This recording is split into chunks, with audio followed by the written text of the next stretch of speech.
Want help to grow your business? Download BRiN, the world's first business advisor in your pocket.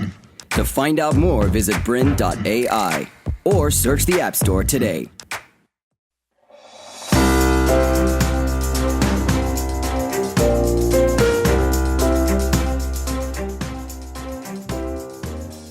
Hi everyone, welcome to the latest issue of Think Global China edition. And in this issue we're going to talk about the 8 steps for expanding your business into China. And I'm pleased to have with me today my business partner Vanessa Xing and also Katya Dobinson, who works closely with us as well. Welcome Vanessa and Katya. Thank you for having us. Thanks for having me today. Great, so what we're going to do now is go through these 8 steps, and let's talk about what we're going to cover first. So firstly, we're going to talk about how you develop a value proposition for doing business in China. We're then going to go into the best way to research the market and develop local contacts and relationships. We'll talk about modifying your product to suit the China market, developing online and offline distribution channels. We'll talk about getting your money in and getting your money out through the banking system. We'll talk about protecting your intellectual property and your brand. And then finally, we'll finish with what specific steps you should take to launch your business into China. So let's get started by talking about your value proposition. How do you develop a value proposition? Let's start with you, Vanessa. Whatever you do, and the key point is don't compete on price, so you will never win. And I think what the Western developed countries can provide to China is value-added services and the products with IP and the products with a niche market. And we do not compete on price. Yes, so I suppose what we're saying is that if you can't compete on price, you've got to find other areas where you can add value. Yeah. And the key then is to be able to articulate those areas and build a value proposition around it. Yes. And So find a niche market and do it really well. Yeah, no, I think that's absolutely key because we'll never win if we're in a price war in China. So let's leave value proposition for now. I'm sure we'll come back to that. But I think in order to determine whether you do have a value proposition, you really need to do some research on the ground in China. So Katya, how do you start the process of researching the market? Well, as you said, get on the ground and actually go to China.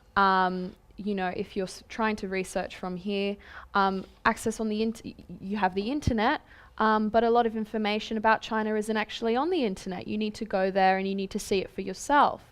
I would also recommend going to a variety of cities, not just the major cities of Beijing and Shanghai, but going to some of the lesser known, what we call second tier or third tier cities, where the markets are very different there. Each city in China is very different. I've traveled to many, and if they're different, that means that their markets are different. So you really need to put your toe in and get a feel for what's going on there.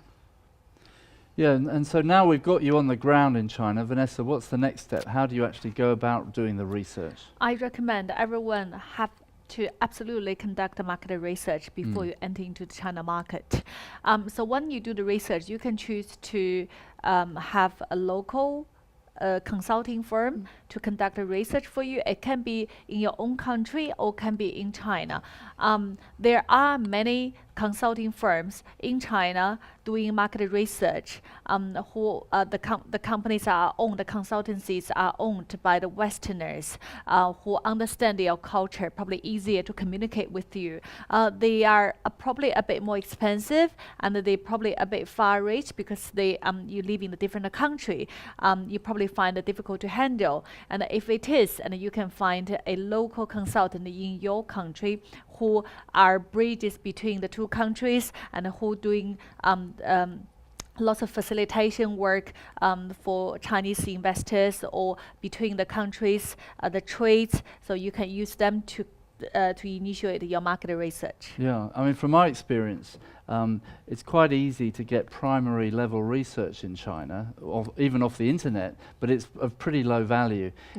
For me, the best consultants that I've worked with in China that do the research have got armies of people on the ground with clipboards, interviewing people coming out of stores, standing at crossings and ticking information. It has to be done by being pretty much on the ground, hands-on. It's very difficult to do from a distance. But of course, you can also do it in your home country. A lot of Chinese people traveling overseas. If you've got something that would appeal to Chinese, sometimes you can do that in your home country. Do you think that's right, Katya? Yeah, I definitely agree with that. And a lot of a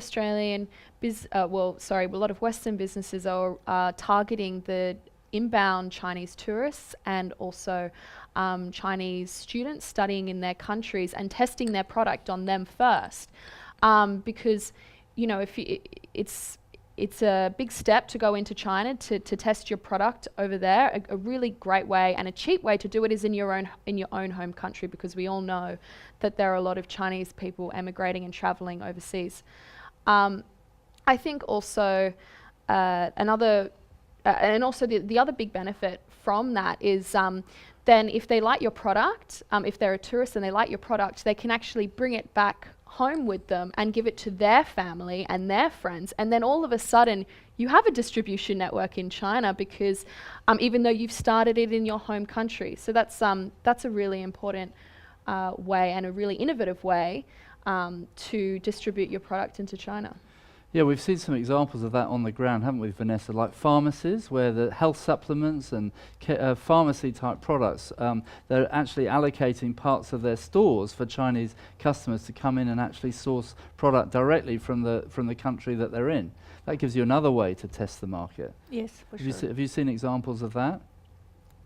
Vitamins and healthy food are always in the great interest of Chinese buyers, and whenever they come to the overseas countries, and they always actually research before they go to the country and find out what's the best products of that country, and they can buy and they can come back. And within those people, some of them might be entrepreneurs, and they might be interested in the product and try to find out who are the source of the product and who produces the product that they can distribute in China. So there's always opportunities from that direction.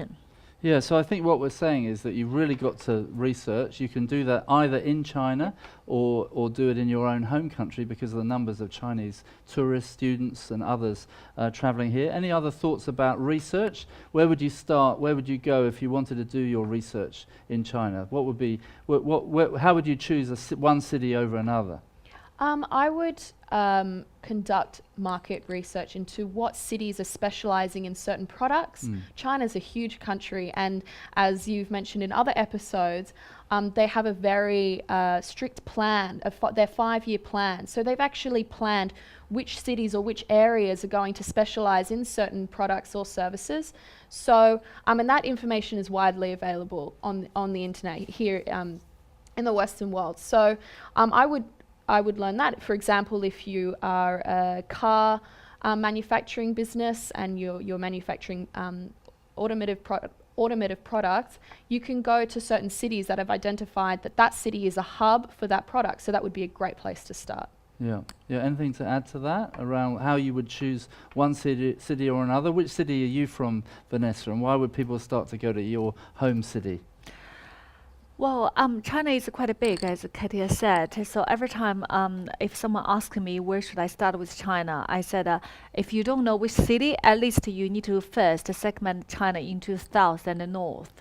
And there is huge differences in terms of cultures and foods and languages as well. They have different dialects between south and north.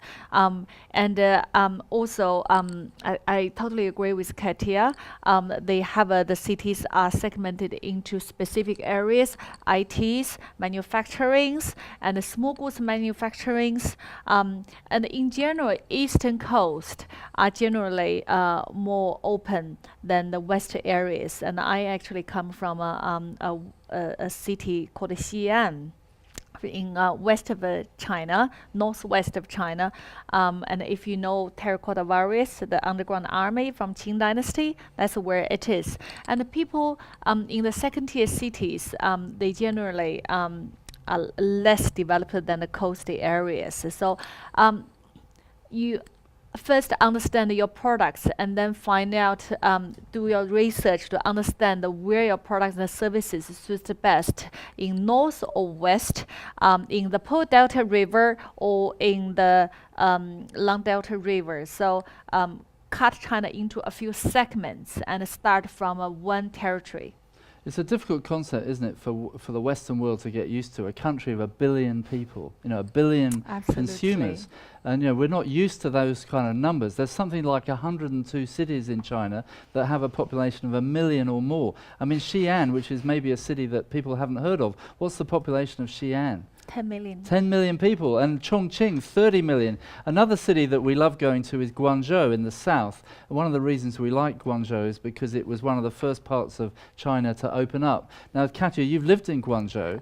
What's the population of Guangzhou, and why do we find Guangzhou so interesting? Guangzhou has a population of 30 million, so similar size to Chongqing. Yeah. And you're right, it was the first city to be opened up. So people there are generally entrepreneurial and very business astute because they would. To continue enjoying this presentation, download BRiN, the world's first business advisor in your pocket. To find out more, visit BRiN.ai or search the App Store today.